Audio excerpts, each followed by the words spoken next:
Hey everyone and welcome to Storytime. My name is Jake and today we are going to be looking at the subreddit r/prorevenge, where people tell us their best stories on when they got revenge on someone or something they didn't like.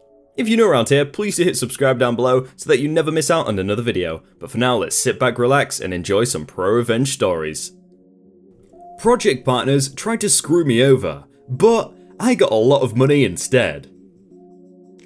A couple of years ago, when I was 18, I got my degree in game development. It's a 4-year track, with the last year being 4 months internship and 4 months to work on a test of skill. This is a project that you can think up yourself to prove that you're capable in game development. I had my internship at a very small game studio, which was just 2 women. Let's call them B and C.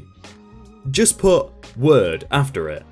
They both specialized in 3D model making and 2D art, textures, graphics, that sort of stuff.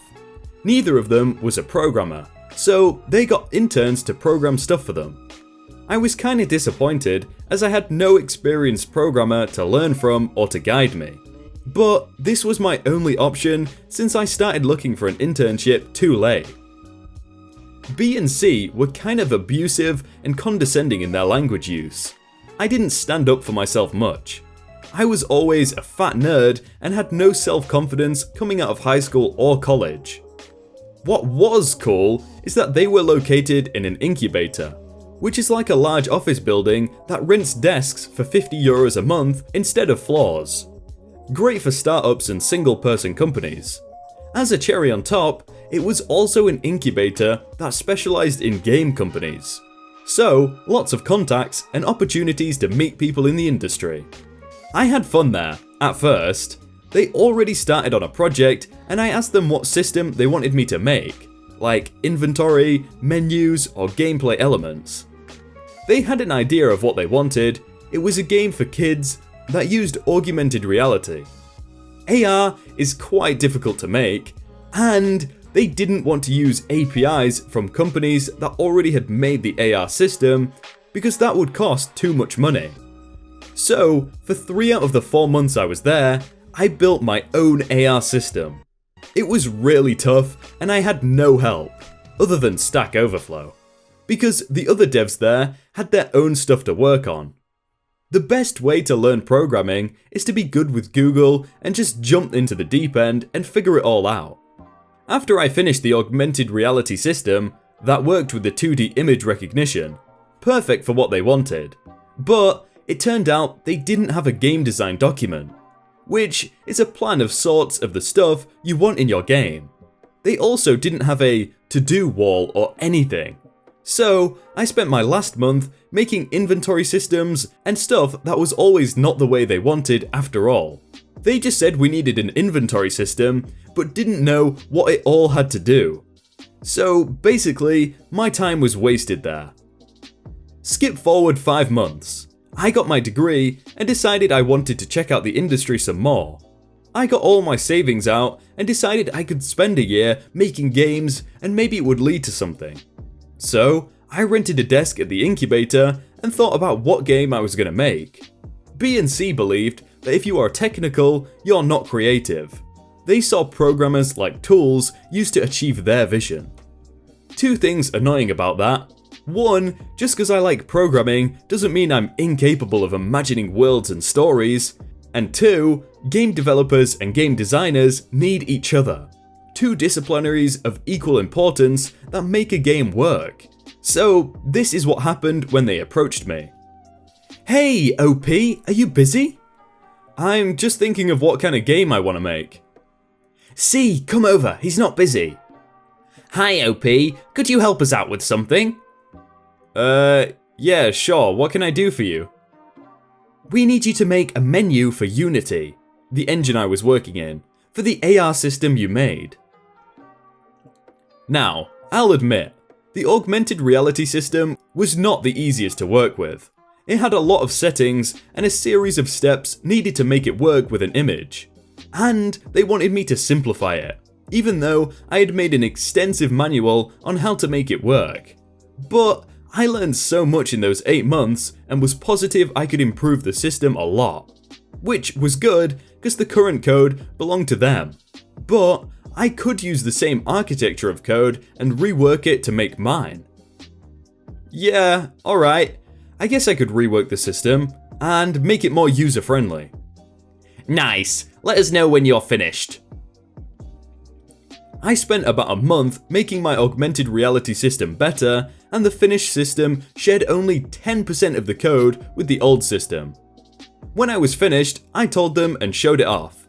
This 2.0 version had better tracking in all light conditions. It can cover more angles, needs less detail, and now has a very user-friendly UI, along with all tooltips. What I also did is change the standard script Unity gives you when you make a new script. I put my name and copyright in the code so I could prove it was mine. B and C were very happy with it and even asked me to join their project as a partner. Yeah, I would love to join. I'll even give you a discount on the AR system. C, with kind of a smug face, yeah, we won't be paying you. The code was already ours and you just improved it. Besides, we didn't sign a contract or anything. Just be happy with the opportunity we just gave you. And if you didn't intern with us, you wouldn't be here to begin with. Are you serious? I just spent a month working on this. Yeah, but you'll make plenty with the project. There was nothing I could do about it, so I just sucked it up and agreed to join the project. Maybe I agreed more out of fear of missing out rather than excitement to work with them. I did learn a lesson though. Always have a contract. And boy, did I draw something up. For the contract, I had a right to 25% of the finished product's income, basic stuff. But because I didn't trust B and C was determined not to be burned again, I drew up a general conditions contract, which is basically the policy and restrictions of working with my one-man studio. It has all the basic rights and stuff, but it also had two clauses that made me laugh to this day. Number 1. Any and all code developed by me belong to me in perpetuity, and may not be copied, modified, or used in any way without my express permission. And under no condition can I be forced to release the code files. Fine on breach was €1,000 per script. The augmented reality had more than 20 scripts in it. Number 2, when I get fired for a shared project, I am entitled to €50 an hour I spend working on the project. No exceptions. They signed both contracts without even reading them, and didn't have a contract for me in return. The first contract was what bound me to the project. And here comes the good part. I learned pretty early on that I was just there to listen and make whatever they wanted.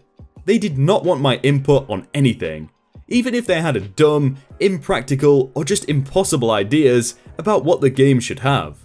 I could not protest or suggest something else, even though I tried.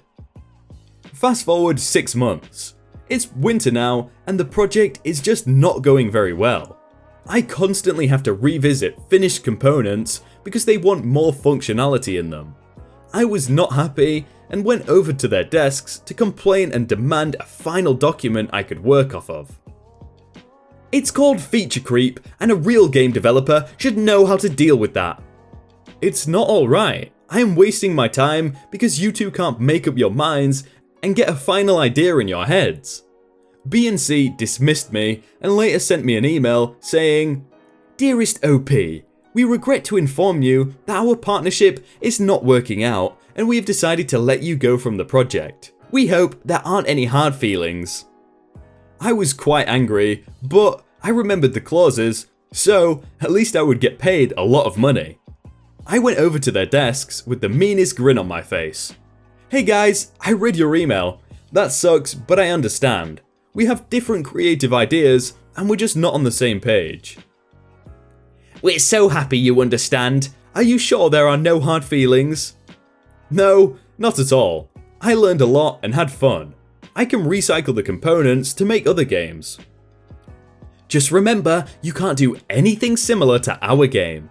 They referred to the competition clause in my internship contract, which I apparently was still under because that project wasn't finished. "Oh, yeah, no worries.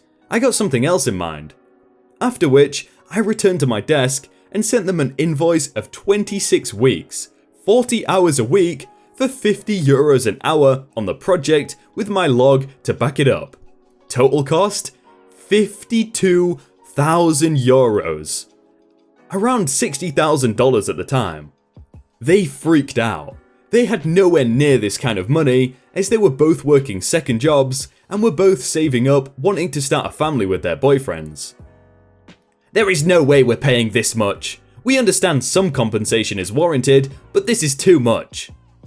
I lost 6 months of income on this project, and you signed these terms." I had a copy of the general conditions and pointed the clause out to them. But fine, I'll take it to court and we'll see what the judge has to say. The court proceedings took around 8 months. I had decided in the meantime that owning a one-man game studio was really hard, and decided to go to university to get a degree in IT and do game development at the side. But that's another story. The judge had decided that I was in the right, thanks to my logs and copyright lines in the code, but also asking for too much as it would utterly bankrupt B&C. So I would get €20,000 and be reimbursed for legal costs, totaling about €35,000. For B&C, it was a massive blow. B had to sell her car to get the money and couldn't get a mortgage for the house she wanted to buy.